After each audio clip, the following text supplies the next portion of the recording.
कादंबरीचं नाव जाणता राजा. पृष्ठ क्रमांक 9. झडप बहिरी ससाण्याची. विजापूरच्या आदिलशाही सरदार फत्तेखान हा मोठ्या फौजेनिशी करेपठारात शिरला. त्याचा तळ जेजुरीजवळच्या बेलसर गावाजवळ पडला. त्याला खात्रीच होती की शिवाजीराजांचा बंड आपण लवकरात लवकर साफ मोडून काढू. त्यांनी आपल्या सैन्याचा एक विभाग शिरवळवर पाठवला. नीरा नदीच्या काठी शिरवळला एक भुईकोट किल्ला नव्या स्वराज्यात राजांनी कब्जा केलेला होता. त्याचं नाव सुभानमंगळ. शाही फौज मोठी होती. तिने सुभानमंगळ एका घावातच जिंकला. मराठ्याचा हा स्वराज्यातील पहिला पराभव. शहाजीराजे विजापुरात कैदेत पडलेले. कोणत्याही क्षणी बादशाह शहाजीराजांना ठार मारू शकतो अशी परिस्थिती.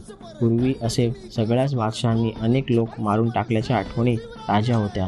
कोणाचाही पाठिंबा नव्हता. अशा परिस्थितीत शिवाजीराजांची आणि आऊसाहेबांची मनस्थिती कशी झाली असेल.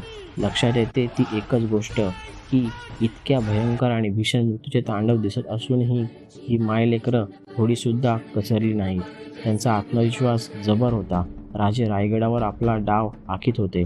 त्यांनी फार तर हजारभर मावळी सैन्यानिशी पुरंदरचा किल्ला गाठला. तो दिवस होता 8 ऑगस्ट 1648. पावसाचे दिवस. निरेला पाणी. पुरंदरपासून अवघ्या 12 किलोमीटरवर ईशान्येस बेलसर गावाजवळ फत्तेखानाची छावणी होती. याच पुरंदरच्या दक्षिणेला 10 किलोमीटर सुभानमंगळ होता. हा किल्ला अगदी नुकताच काल परवा एवढ्यात फत्तेखानाने सैन्याने जिंकून घेतला होता. त्यावर आदिलशाही निशाण लागले होते.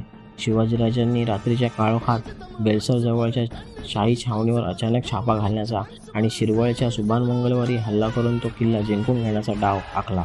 प्रथम हल्ला सुभानमंगळवर. गावजी मल्हार या सरदाराबरोबर थोडं सैन्य देऊन त्याला पुरंदरवरून थेट शिरवळवर राजांनी सोडलं.